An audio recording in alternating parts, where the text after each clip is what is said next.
প্রশাসনের কাছে যারা গিয়ে উল্টাপাল্টা বলে, আমাদেরকে মাজার পূজারি বলে, বিভিন্ন ধরনের অনলাইন অফলাইনে মাঠকে গরম করে আমাদেরকে -4 রাখতে চায়, সুশীল সমাজ থেকে আমাদেরকে ট্যাগ লাগিয়ে দূরে রেখে, আর তারা সুশীল সেজে আমাদেরকে হেয় করে রেখে আমাদেরকে সংখ্যালঘু বানায় রাখতে চাই।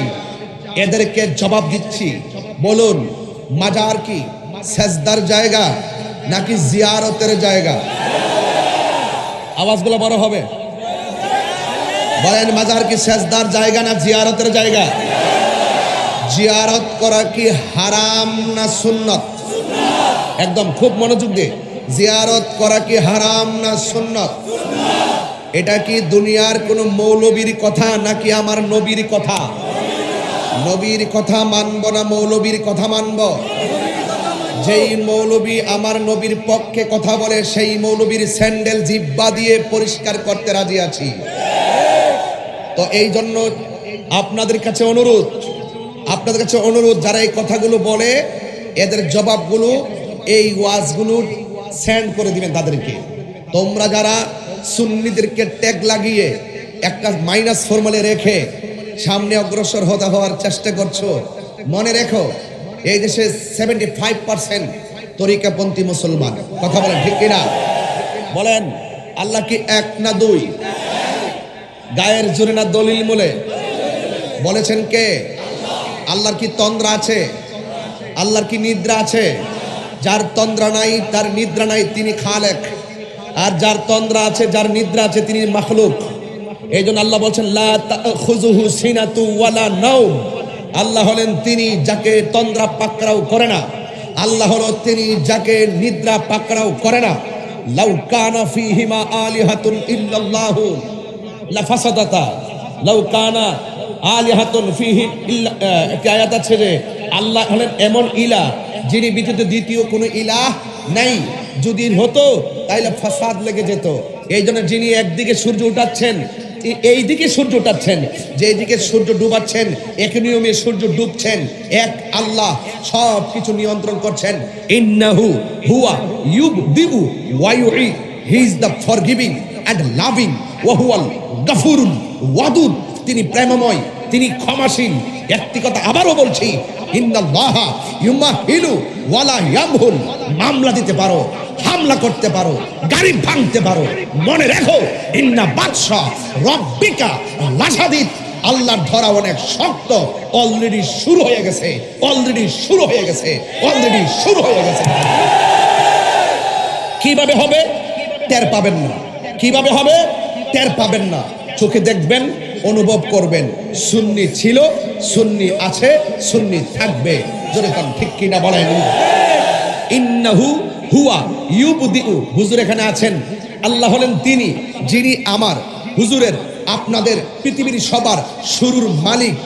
ওয়া হুয়া ইউবদিউ ওয়া ইউঈদ, যিনি আমার শেষের মালিক। তিনি আমাকে বড় মায়া করে বানিয়েছেন, মায়া করে বানিয়ে এই যে চেহারাটা দেখছেন না, নকশাটা, এটা আমার আল্লাহ নিজের হাত দিয়ে বানিয়েছেন।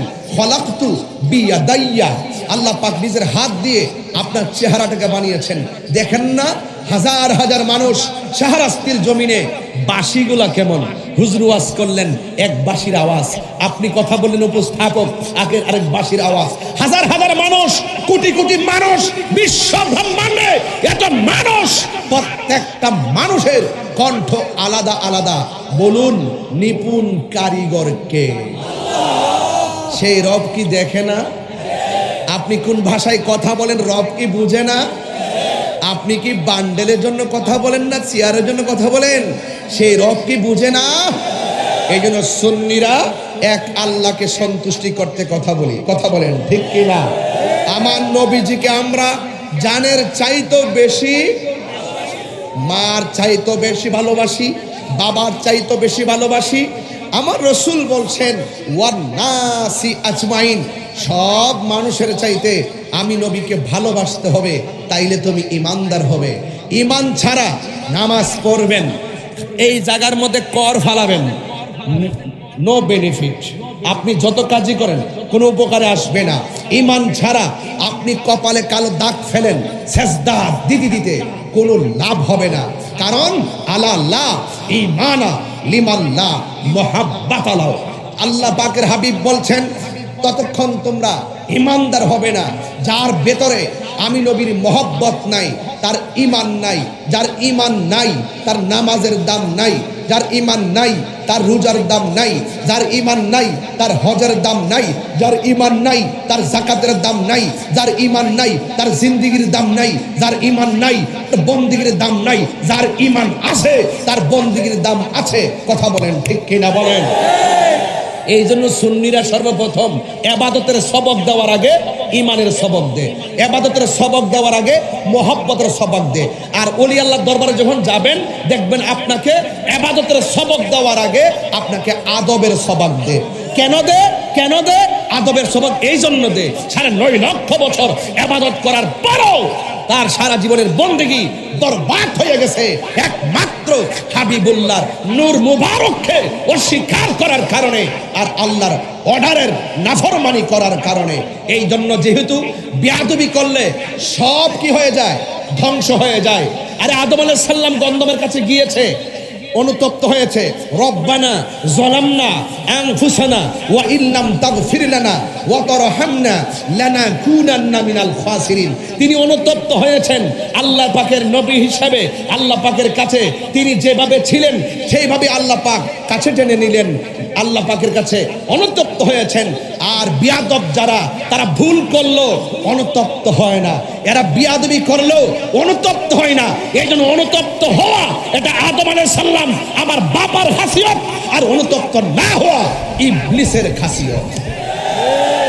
এখন বলুন আমরা কি ইবলিসের দলে নাকি আদম আলাইহিস সালামের দলে? রাজি না? রাজি না? রাজি না? এই জন্য আমার ভাইয়েরা, এই জন্য আদবটা হলো সবচাইতে বড় সম্পদ। আজকের এই মাহফিলে আমি যতটুকুই কথা বলছি, বলার চেষ্টা করছি আপনাকে শুধুমাত্র আদব শেখানোর জন্য। সুন্নিরা কখনো বেআদব হয়? এই জন্য আমার বাবারা, মাহফিল কমিটিদের অনেক দাবি আছে আমার কাছে, অনেকগুলো দাবি আমার কাছে কানের মধ্যে মুখ লাগিয়েও বলেছে। এরপর আমি মাঝখান দিয়ে বলে দেই যে এই কথাগুলো না বললে নাই হবে। আপনাদের কাছে আমাদের ছেলেরা যারা মাহফিলটা সাজিয়েছেন তাদের কিছু ছেলেরা আসবে। এইভাবে যদি আপনারা আজকে উপস্থিত হয়ে যেইভাবে আজকে ইতিহাস করেছেন, এইভাবে যদি একটু মাল দিয়ে সহযোগিতা করেন, আর্থিকভাবে সহযোগিতা করেন, এতে তারা আগামীতে মাহফিলটা আরো সুন্দর করে করতে পারবে। এবার তো অনেক ধরনের সমস্যা হয়েছিল বৈরী আবহাওয়ার কারণে। কথা বলেন ঠিক কিনা বলেন? আকাশের মধ্যে মেঘ থাকে, আবার সমাজের মধ্যে কালো মেঘ থাকে। ওই মেঘে মেঘে ঘর্ষণে যাই হয়েছে শেষ পর্যন্ত প্রেমিকের বর্ষণ নেমে গেছে। কথা বলেন ঠিক কিনা বলেন? তার অসুবিধা নাই, এটাই হবে। কখনো কখনো খেলাফে কিয়াসও হয়। কথা বলেন ঠিক না বেঠে? এই জন্য বাবারা আমার, এখানে আপনাদের কাছে আমাদের কমিটির কিছু ছেলেরা ব্যাগ নিয়ে আসবে। আপনারা 10 টাকা হোক 50 টাকা হোক দিয়ে দিবেন। কেন? আর সাকিউ হাবিবুল্লাহ, দানশীল ব্যক্তি, আল্লাহর বন্ধু। হাসরের মাঠে 7 প্রকার মানুষকে আরো নিচে ছায়া দিবেন। এর মধ্যে এক শ্রেণী হলো যারা দানশীল। আপনারা আপনাদের মায়ের চেহারা খেয়াল করে আমার ছেলেদেরকে কিছু টাকা পয়সা দিবেন। আমি আসলে মূলত কালেকশনের বক্তা না, আমি চাই দানের দিকে আপনাকে উদ্বুদ্ধ করা, এতে আপনার লাভ হবে। কথা বলেন ঠিক কিনা বলেন? এবার আসুন একটু মহব্বতের সাথে দুরূদ শরীফ পড়বেন। উঠবস একদম হবে না, নীরব থাকবেন। ঘন্টা খানেকের ভিতরে ওয়াজ ইতি টেনে ইনশাল্লাহ আমি বাড়িতে চলে যাব।